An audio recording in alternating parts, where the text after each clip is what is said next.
Welcome back, students. I am Dr. Ameema Shoaib, Assistant Professor at Axis Institute of Planning and Management. Now I'll be starting with the next unit, that is unit 4 of marketing analytics, that is the retail analytics and the advertising analytics. But abhi as of now I'll be talking about or discussing with you about the retail analytics. तो जो retail analytics या data की बात आती है, जैसे ही retail के दिमाग में आता है तो वो हमारा जो बिज़नेस एस्पेक्ट्स होते हैं, जैसे कि कस्टमर्स जाते हैं, जो रिटेल बिजनेसेस होते हैं, उससे हम जो डेटा कलेक्ट कर रहे होते हैं, and using those data and applying those statistics help in making better business decisions. तो हम उसको एस्पेक्ट से अभी थोड़ा सा एक ओवरव्यू लेंगे. तो रिटेल एनालिटिक्स की जो बात होती है, it is the process of basically collecting the data and studying retail data like sales, inventory, pricing and etc. to discover trends, predict outcomes and make better business decisions. तो यहाँ पे जब बात हो रही है कि जो सेल्स हैं कितनी हो रही हैं पर डे के हिसाब से या मंथ के हिसाब से, क्वार्टर के हिसाब से, फिर कितनी इन्वेंट्री मेंटेन्ड है, बहुत ज़्यादा बैक स्टॉक तो नहीं है, प्लस क्या प्राइसिंग हमने रखी है, तो ये सारी चीज़ों को हम इंक्लूड करते हैं. To discover the trends, predict outcomes and make better business decisions. Basically क्या होता है कि data analytics allows retailers to get more insights into the performance of their stores, products, customers and vendors and use that insights to grow profits. हम एक बार की ये बात जानते हैं कि जो डेटा एनालिटिक्स होता है वो कहीं ना कहीं हमें क्या करता है कि ये हमें और ज़्यादा इंसाइट्स यानी कि इंफॉर्मेशन गैदर करने में हेल्प करता है, एंड ये कहीं ना कहीं हमारी बिजनेस परफॉर्मेंस पे भी इम्पैक्ट डालता है. लाइक स्टोर्स हो गए रिलेटेड, प्रोडक्ट्स हो गए, कस्टमर्स हो गए एंड वेंडर्स हो गए, and use these insights basically to make better business decisions and grow profits. So what are the different types of retail data analytics? There are 4 types of retail data analytics that each play an important role in providing retail information into the business. पहला है descriptive, diagnostic, predictive and prescriptive. तो हम चारों को एक एक करके थोड़ा सा डेप्थ में समझते हैं कि क्या है, क्योंकि ये कहीं ना कहीं हमें अंडरस्टैंडिंग हेल्प करता है ये सारी टर्मिनोलॉजीज़ आगे समझने में. तो जब डिस्क्रिप्टिव डेटा एनालिटिक्स की बात होती है, डिस्क्रिप्टिव रिटेल एनालिटिक्स की बात होती है, it is the interpretation of historical data. यहाँ पे क्या दिया गया है, interpretation of historical data to better understand changes that have occurred in the business. यानी कि जो results आ रहे हैं, historical data हैं, उससे हम क्या देखते हैं, जो changes हैं, जो variations हैं उस data से, उससे हम अपने business के changes में को समझ सकते हैं. Most commonly reported financial metrics are a product of descriptive analytics. For example, year-over-year pricing changes, month-over-month sales growth, the number of users, the total revenue per subscribers. यानी कि जब डिस्क्रिप्टिव की बात आती है तो जो रिजल्ट्स आ रहे होते हैं, ईयर ऑन वाई कितना है हमारा, प्रॉफिट्स में क्या डिफरेंस आ रहा है, कितना मार्केट साइज में डिफरेंस आ रहा है, मंथ ओवर मंथ हमारी सेल्स क्या इम्पैक्ट डाल रही है, देन नंबर ऑफ़ यूज़र्स किस तरीके से चेंज हो रहे हैं, प्लस टोटल रेवेन्यू पर सब्सक्राइबर क्या है. It works by bringing in raw data from the multiple sources. बहुत सारे सोर्सेज से हमें, क्योंकि रिटेल एस्पेक्ट की बात है तो रिटेल में point of sales terminals, inventory, OMS and ERPs to generate valuable insights into past and present performance. ये सारी चीज़ें इन सब डेटा को हम गैदर करते हैं, एक्यूमुलेट करते हैं, और उसके बेसिस पे जो भी हम वेरिएशंस होते हैं देखते हैं, and then eventually help in gaining insight about those performances. Now coming to diagnostic retail analytics, the simplest form of advanced analytics is the diagnostic retail analytics. Basically क्या करता है, it helps the retailers to use data to answer why there is a specific problems. Diagnose करता है problem को, पता लगाता है कि what exactly is the specific business related problem. Diagnostic analytics help retailers use data to answer the why of specific business problems. यहाँ पे क्या business problems हैं उसको help करता है. Diagnostic analytics can be used to find anomalies and flag potential problems. ये जो भी abnormalities हैं हमारी, जो भी problems हैं, loopholes हैं, and flag potential problems, और जो भी potential problems होती हैं उसको highlight करता है as they happen if they do not match the pre-programmed benchmarks and business rules. वो जैसे फॉर इंस्टेंस वेरिएशंस आ रहे हैं, क्यों वेरिएशंस आ रहे हैं वो पता लगेंगे, and then what we can do is कि we can find out exactly why there is so much variation. Now coming to predictive data retail analytics. जो प्रिडिक्टिव रिटेल एनालिटिक्स की बात होती है, if descriptive analytics shows you what, diagnostic tells you why, and तो हम बात करते हैं predictive tells you what's next. अब आप यहाँ देख लो, यहाँ पे व्हाट इट इज़ गिवन, आपका डिस्क्रिप्टिव ने क्या बताया, व्हाट बताया, फिर वाई किसने बताया, आपका डायग्नोस्टिक ने बताया.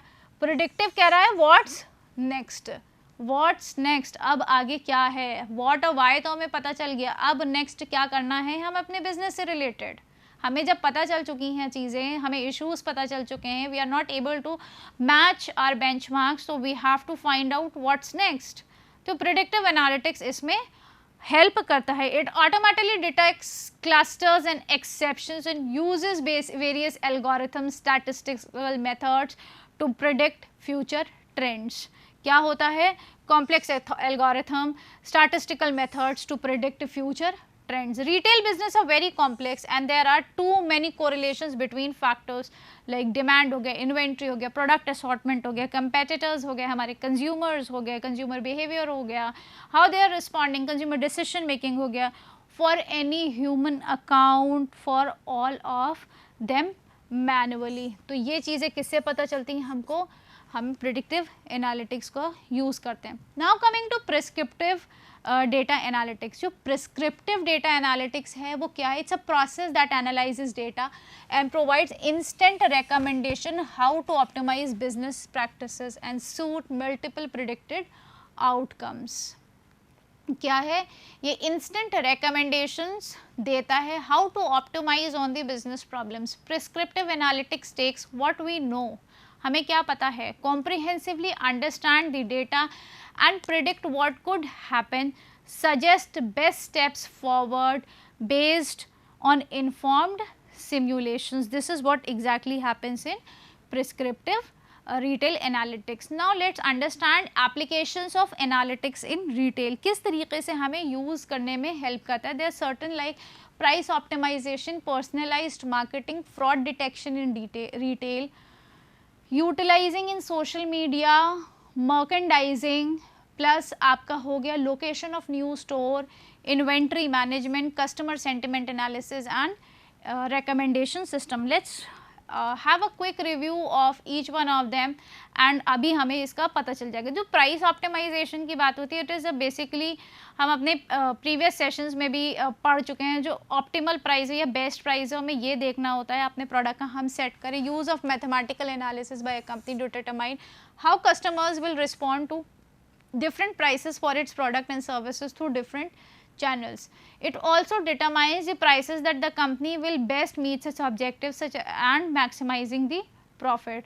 वो कौन सा बेस्ट प्राइस है जिससे कि हम अपने ऑब्जेक्टिव्स मीट कर पाएँ प्लस हम कस्टमर्स को भी प्रोवाइड करें. Yes, it is also applicable in retail for according to the mentality of the producer price depends not only how many materials are used during production but also what type of customer will the customer basically purchase, what kind of product will the customer purchase. फिर आता है हमारा personalized marketing की बात आती है जो एक और application है. Marketing strategy is the best technique to attract customers and it is profitable for the retailers. When we talk about the basically various process, it collects the transactions of customers and on those basis basically what we do is we take for future decisions and on that basis basically large scale business applications can be applied or decisions can be made. Knowledge of the items with likes, dislikes, previews are more beneficial when they create the scenarios of marketing. तो जब personalized marketing की बात करते हैं तो हम personally retail segment में किस तरीके से help कर रहे हैं उसमें हमें help करता है. This usually is conducted by a rule mining algorithm. It collects data from useful information from the data. Special functions are used, basically it splits according to different factors, predetermined factors, and drops the useless one, जो नई हमारे requirement होती है हम उनको हटा देते हैं.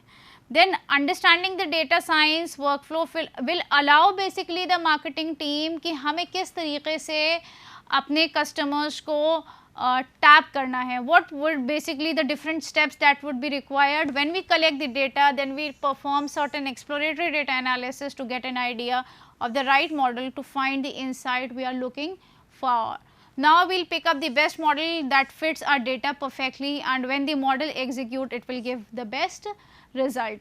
After the model is chosen, the data is formatted in workable way. This could basically help in figuring out how to deal with the missing values or the duplicate values and other values that makes the model harder to apply या कुछ भी अगर problems आ रही होती हैं. Finally, fine tuning the model. This means the model is not overfitted to the data as it is supposed to run. Fraud detection in retail की बात होती है तो एनालिटिक्स कैसे फ्रॉड्स को डिटेक्ट करता है. Gaining customer trust is most important basically factor that affects the business growth. Customers का ट्रस्ट एक बहुत इंपॉर्टेंट एस्पेक्ट होता है. क्यों? क्योंकि अगर कस्टमर्स के साथ फ्रॉड होगा या किसी टाइप की अनवांटेड एक्टिविटी होगी तो कस्टमर्स का जो ट्रस्ट होगा वो एक पर्टिकुलर ऑर्गेनाइजेशन के साथ बहुत बड़ा लॉस होता है. इट इज़ नॉट कि खाली ट्रस्ट टूटा है, ट्रस्ट के साथ अब कस्टमर्स की लॉयल्टी भी ख़त्म हो जाती है. Then industries are destroyed, word of mouth बहुत नेगेटिव हो जाता है. तो जो डेटा साइंस होता है बेसिकली या एनालिटिक्स होता है ये क्या कर रहा है, ये जो फ्रॉड्स हैं उसको डिटेक्ट करने में हेल्प कर रहा है, which is actually helping to regain the reputation of the organisation, help to save the image of the organisation. Fraud detection is becoming a challenging problem for retailers. After getting some financial losses, the companies are not taking help from the new digital technology. ये होता भी है starting में, usually companies accept नहीं करती हैं technology को, but कहीं ना कहीं जब उनको उसके बेनिफिट्स पता चलने लगते हैं, लॉसेस पता चलने लगते हैं, कस्टमर्स से वर्ड ऑफ माउथ नेगेटिविटी होने लगती है, तब इवेंचुअली वो उसके ऊपर ध्यान देना शुरू करते हैं और उस सिस्टम को अपने बिजनेस में इनकलकेट करते हैं. दिस बेसिकली क्या होता है, एनेबल्स ऑल द रिटेलर्स, जो रिटेल एनालिटिक्स है कि अगर any type of fraud is going on तो वो एक्टिविटी उसको ट्रेस आउट कर सकते हैं. Utilizing the social media. अब as of now it's the बस, अब हम सोशल मीडिया को कैसे यूज़ कर रहे हैं, because it has become one of the best way of communication.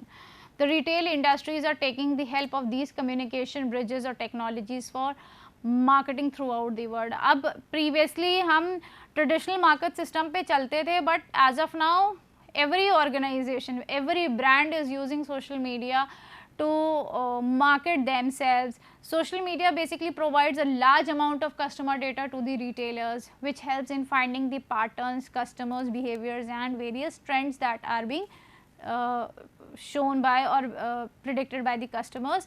Social networks have been on the minds of the researchers long before the internet came along.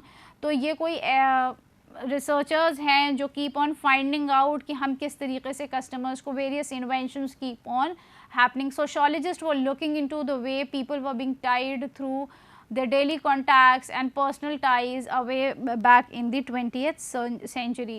तो जो बहुत फेमस सोशल मीडिया है आपका Facebook हो गया, Instagram हो गया and bytes हो गए आपके यूट्यूब पे जो टीजर्स आते हैं, this has become you know the integral part of any business or marketing strategy, and without using it no business is able to survive because they will not be able to anyhow target or present themselves before the customers. Now coming to another application of retail analytics in the merchandising. Merchandising basically refers to the activity helps you to promote the product when customer comes for purchasing the item. आप किस तरीके से अपने product को merchandise कर रहे हो या किस तरीके से प्रमोट कर रहे हो, मर्केंडाइजिंग कैसे हुई, प्रमोट कैसे कर रहे हो, ये बहुत इंपॉर्टेंट एस्पेक्ट है. It has become an essential part of the retail business. It uses various techniques. If the customer purchasing the item, then the machine learning algorithm manipulating the customer decisions and encouraging the customers to purchase more and more of the product, and at the same time basically push strategy होती है. Retail constitute 3 foundation pillars, that is assortment, experience and value.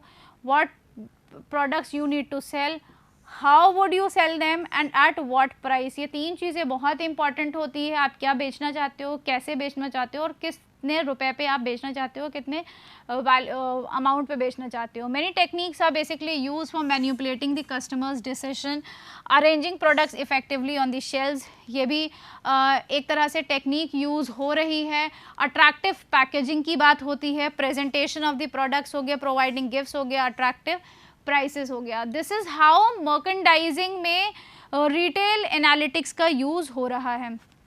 Location of a new store, जैसे new store आ रहा है, where you need to place your store to set up your industry. तो data science basically helps the retailers to find the best places for implementing new stores for selling their products. तो जो retail data analytics होता है basically that helps in even locating your store where you can start up your business. It uses the decisions of customer concerning area. For the analysis there is a large amount of data that is required, such as the customer data available online, market trends in that area, location of the other nearby shops. ये चीज़ें बहुत important aspect है.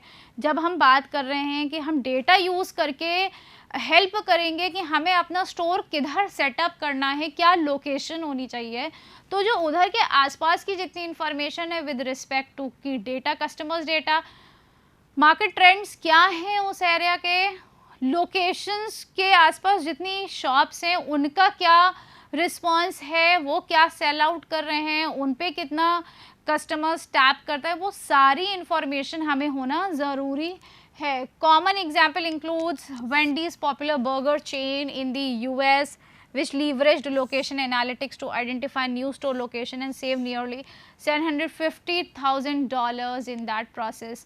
In other case, international airport based in US basically used location analytics for faster customer check-ins.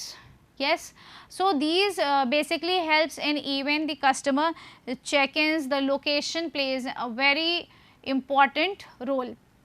Now come another aspect of retail analytics, that is using data science in inventory management. The name suggests the management of essential things for the future. Inventory. The retailer basically aim to fulfill the customer needs at any point of time. Instantly हमें customers की need fulfill करनी at proper place, good condition.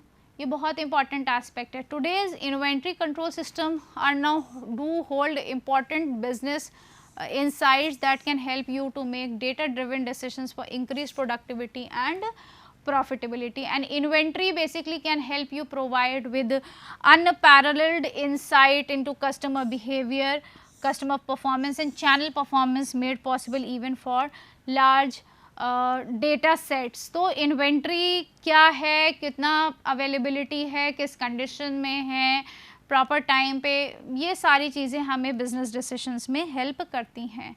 Customer sentiment analysis. जब customer sentiment analysis की बात होती है, the most widely use technique all over the world for marketing purposes. The use of sentiment of customers. The industry collect the subjective information of customers to understand them better. The implementation of data science in retail has made customer sentiment analysis much simpler and easier. There's so many powerful tools that are being basically available to understand the customer segments, and on that basis basically feedback is provided from them. One of them is natural language processing, that is NLP. आपने बहुत commonly सुना होगा. ये क्या करता है, ये sentiment analyse करता है. ये एक मॉडल है जो कि सेंटिमेंट्स डिटेक्ट करता है from the text. If customer is giving a positive और the negative feedback to the product, this can be detected by NLP. Then comes the recommendation system. जब हम रिकमेंडेशन सिस्टम की बात करते हैं, is good for retailers to develop good marketing strategies. ये जितने भी अब डेटा साइंस हम यूज़ कर रहे हैं, तो ये कहीं ना कहीं हमें अपने बिजनेस डिसीजंस के लिए हेल्प कर रहा है. In business data science recommendation system provides to be great use for the retailers as a tool of customers behavior. It helps to gain customer opinion of any particular product. तो क्या होता है यहाँ पे हम जब हम इसकी बात कर रहे हैं रिकमेंडेशन सिस्टम की, तो हमें कस्टमर ओपिनियन पता चल रहा है। Providing recommendation enable retailers to increase sales and dictate trend. जब हमें रिकमेंडेशंस पता चल जाते हैं कि क्या चीज़ें चल रही हैं, हमें इन्फॉर्मेशन मिल गई, उसके बेसिस पे रिटेलर्स क्या कर सकते हैं, अपनी पैटर्न चेंज कर सकते हैं, various business decisions to how to improve on the sales कर सकते हैं। They can even find out what trends are going on, and they can eventually adjust themselves according to the trends. The two basically types of recommendation system, that is the collaborative recommendations and the content recommendation system. जो collaborative recommendation system है is based on description of some type of data provided by the product. This system finds the similarity between product based on the context or description. The user's previous history is taken into account to find similar product that they may like. For example, if users like movies such as want to purchase laptops for the same, so e-commerce website will recommend the essential requirement with laptops such as bags, covers and etc. सारी चीज़ों के साथ. Then content based recommendation system की बात करें, is based on users behavior. The history of users play an important role. अगर हम in general बात करें तो यूज़र की हिस्ट्री हर जगह बहुत इंपॉर्टेंट रोल प्ले करती है किसी भी टाइप के डिसीजन को लेने में। तो अगर हम इस चीज़ का ध्यान रखें कि जो कंटेंट बेस्ड रिकमेंडेशन सिस्टम है, यानी कि if user A likes laptop, shoes and bags, while the user B likes clothes, laptops and bags, they have some kind of similar interest. So there is a huge probability that A would like clothes and the user B would like shoes. This is how basically the collaborative filtering is done. तो अगर हम इस aspect को देखें, अपने जो applications of analytics and retail की बात हम कर रहे थे, तो ये जितनी भी एप्लीकेशंस हैं, चाहे वो प्राइस ऑप्टिमाइजेशन और deciding on the best product for the company, और पर्सनलाइज्ड मैसेज सेंडिंग हो गई अपने कस्टमर्स को ताकि they feel attach to the customers, detection in retail की बात हो गई, फ्रॉड डिटेक्शन बेसिकली, कोई भी बात करें, चाहे यूटिलाइजिंग सोशल मीडिया हो गई, मर्केंडाइजिंग हो गई, how we are promoting the product retail में, location of that particular retail store, inventory management, customer sentiment analysis and recommendation system, ये कहीं ना कहीं डेटा यूज़ कर रहा है कस्टमर्स का कि वो किस तरीके से रिस्पॉन्स करते हैं और हमें किस तरीके से उनके साथ कनेक्टेड रहना है। जब मार्केटिंग एस्पेक्ट की बात आ रही है, we have to remain connected with the customers so that we are able to take better decisions with the customers, and at the same time we are able to ensure loyalty, we are able to work on the cost, we are able to basically help in providing best of best services, best of best product retail store पे, ताकि customer की loyalty हमारी कहीं ना कहीं बनी रहे। तो हमने दूसरा एस्पेक्ट और देखा, तो जो different type of retail data analytics था, जिसमें descriptive, diagnostic, predictive and prescriptive. Descriptive में था व्हाट, डायग्नोस्टिक में था why, what of it, why of it, then predictive में आ गया व्हाट्स नेक्स्ट, कि अब हमें क्या करना है, and eventually came with the prescriptive, as in recommending the optimum solution, best solution to business practices, so that to various multiple predictive outcomes, कि हमें क्या जानना है, ये prescriptive में आ गया। तो this was basically all about when taking various aspects or understanding the aspects of retail data analytics. I hope I have tried to bring a bit base understanding of the next unit, that is the retail data analytics. Thank you.